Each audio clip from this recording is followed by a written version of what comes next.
estamos y no nos vamos. Aquí estamos y no nos vamos. Escucha, estamos en la lucha. No nos vamos. Nos regresamos y no nos vamos.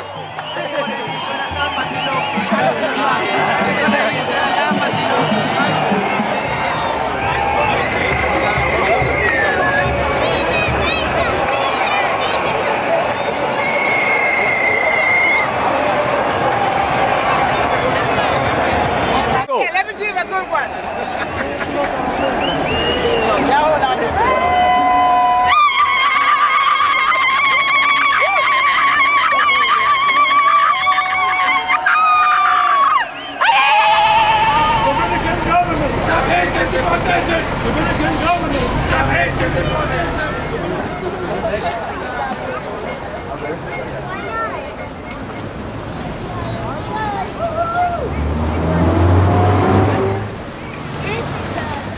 Talk to me.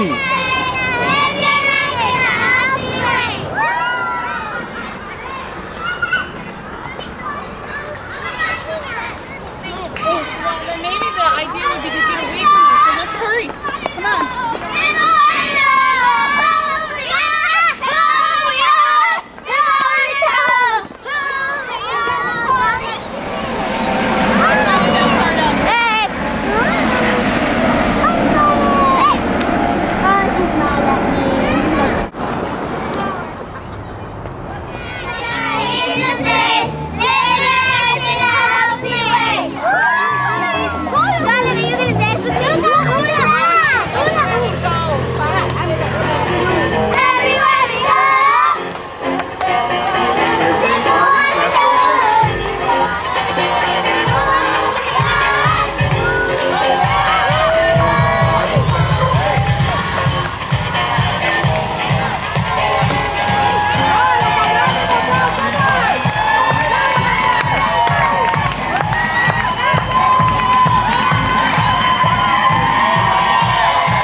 No, porque eso es válido.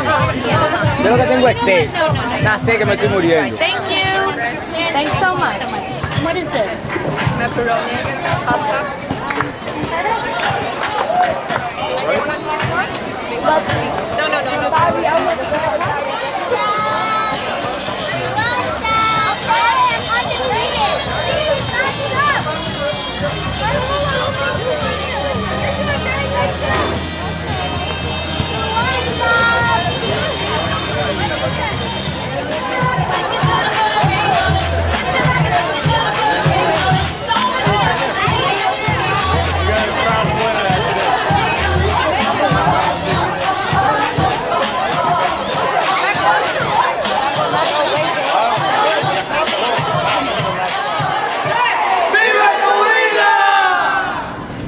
This is a collaboration between Grove NYC, between our institutions, between our community board, between residents.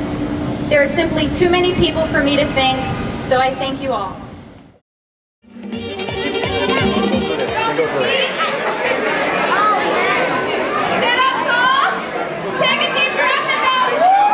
We have prepared for you today crudite, which is just a raw vegetables.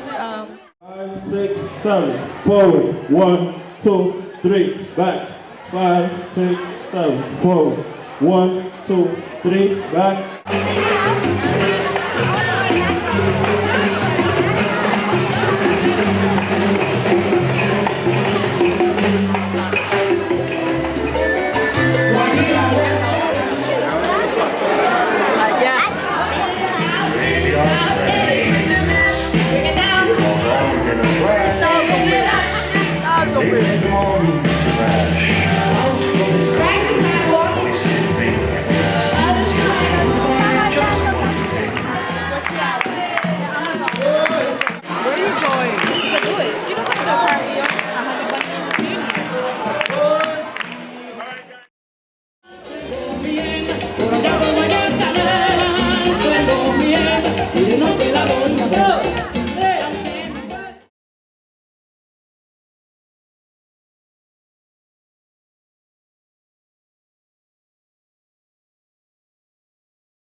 King Power, President of Brush, Buyers and Renter United to Save Harlem. Welcome to the show. Thank you for having me. I would like to know about your organization and the activities that you've been doing for our community. Sure. Buyers and Renters United to Save Harlem is a nonprofit organization whose mission is to preserve affordable and quality housing. The organization came about roughly about November of 2005 as a result of the negative management practices of one particular realtor, that is the Pinnacle Group. At that point, the Pinnacle Group was not relatively well known in the community, although they had some level of ownership. What was disheartening in November of 2005, in conjunction with knowing the history of the company, it was now they were going to go about the business of potentially converting some of their properties to condominium conversion. The idea for many residents was not the unwelcoming, if you will, of investment of home ownership. What was unwelcoming is that thought precipitated, or that thought in conjunction with doing business, if you will, with a company that was clearly not designed to look to the best interests of the tenants, but more to make a profit on the different properties that they had owned, acquired, namely culling rental increases in a manner that really didn't speak to addressing the real concerns in terms of repairs and the conditions of some of these pre-war buildings. At another level, there was an issue, or is an issue potentially, of fraudulent massive overcharges in rent. The bigger picture of what it presents is varying levels of harassment designed pretty much to change the cultural fabric, to change the condition, if you will, of the community, namely a community of people of working class, people of color. So that sort of did not leave a good taste in the mouth of many residents.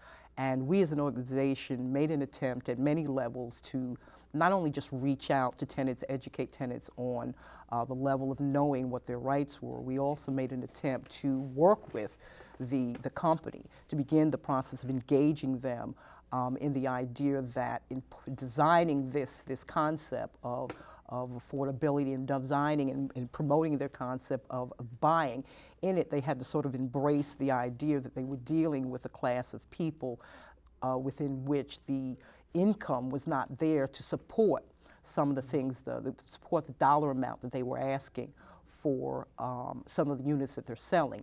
At another level, as I said, historically, we've known the company to not look at the quality of life, but look more to these units, to these buildings that rightfully had some historical significance and do have a lot of historical significance to the tenants, to the community. Looking at that rather than simply looking at this thing as simply an asset, a means of making money.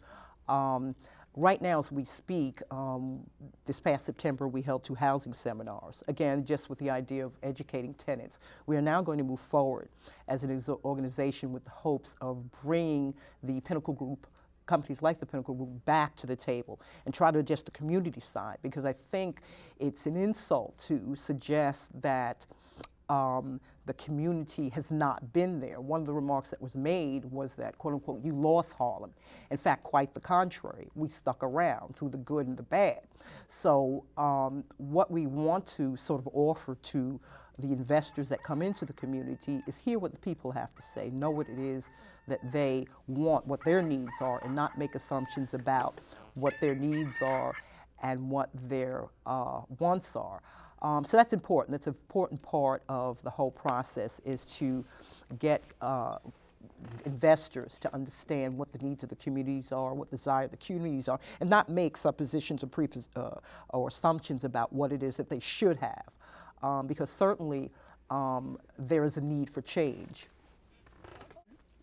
Do you have right now the forum that you have at Riverbank? Mm-hmm. There was a legal institution who was gathering information in order to see if it was able to prosecute, to take Pinnacle to court based on civil rights? Sure. What is it going to? Sure. One of the things that the organization is working or considering is that, given all that has been done or has not been done on the part of the Pinnacle Group, the consideration, the concern now is to address that in potentially a court of law. address issues that speak to harassment, that speak to fraud, that speak to all the things that this company has done, if you will, allegedly done over the course of their ownership. So yes, we are working with looking at a bigger picture, potentially bringing a federal claim on behalf of all Pinnacle tenants against the company. At another level, which sort of juxtaposes itself, is to look to the company, to sort of directly look to the company, to find resolution and getting them to sit down at the table and address and hear the tenants, not just listen to the tenants, but hear the tenants and hear what their real concerns are. So there are many components built into the organization. We're not opening or closing the door to anyone. The hope is, at another level, as I'm sure you're quite well aware of, there is a dire need for legal services in the Harlem community. I don't know what the budget is or what the figure is now, but I'm often quoted that through various legal centers, legal agencies here in New York City alone, well, I should say Manhattan alone, there are roughly about 2 or 3 attorneys serving a large catchment area. I mean, when you look at that relative to the number of attorneys that represent these realtors in a court of law, it's astounding, it's amazing how any tenant could successfully succeed in a court of law. King, thank you for coming into our show, and we'll see you later in our round table. Absolutely, thank you. Welcome to the show. Gracias, thanks for inviting me. It's a pleasure having you. I would like for you to talk to us about tenant associations, organizing the tenants so they know how to work together. People don't know their rights, don't know anything about housing laws. So for landlords, it's very easy to take advantage of these people. And throughout all these years of working with this new community, I've seen a lot of abuse, a lot. And one of the major problems that we confront in that area is the major capital improvements that landlords use in order to increase the rents, and also using that as a way of pushing tenants out. Because as you know, the Dominican community is a poor community, hardworking community, but poor, and it's very hard for them to afford all those increases in the rents. And lately, one of the major problems that we are facing is precisely harassment of some of the landlords that are coming in, and some of the old landlords that have been there for some years now, harassing tenants in order to push them out because they want to increase the rents. If you have senior citizens who have been living in apartments for 20, 30 years and are paying affordable rents, and these landlords buy these buildings, they just want to push those senior citizens out, or tenants of any age, as long as they have comfortable, affordable rents, in order for them to increase those rents. So the type of abuses, harassment that they use, sometimes they don't provide essential services to those tenants, or they refuse to renew the leases, or they don't provide heat and hot water during the winter season, or they refuse to recognize section rights to some of those tenants. And right now, we are organizing a campaign to confront harassment, and that's what the Community Union from Washington Heights and Inwood is basically focusing on at this point. Everything against harassment and trying to stop landlords from collecting MCIs. How do you think the community is reacting to these problems? How they going about it? Well, the work we're doing is trying to organize the community. There is nothing that is going to be achieved unless we organize the people from the community. We can spend years complaining about these problems inside our apartments, in the parks, in the streets, and accomplish nothing. If we don't organize the tenants in order to coordinate a common agenda and decide on specific steps that we will take, for instance, we need to change the housing laws. All those changes that were made in the 90s, we need to reverse those and change the laws so that the tenants' rights are protected again. And yes, we also need to review the way DHCR is handling the work that it is supposed to do, the way it handles MCIs, for example. How can landlords be granted MCIs for new windows when you have no heat and hot water during the winter, when you have C violations, emergency violations in the apartments, you have lead paint in an apartment with kids? How can a landlord get an MCI and the state not do anything and enforce the law. So we need to reform DHCR and the way it's working, and people need to organize in order to accomplish that kind of stuff. As a tenant myself from the Pinnacle Group, I see all these problems in my building. What would be your advice to me as a tenant who's facing so much problems and seems to be there is no way out? Well, obviously, the first thing that a tenant needs to do is put it in writing, whatever complaints you have. You have to write a letter to the landlord detailing what your problems are in the apartment and send that letter by certified mail.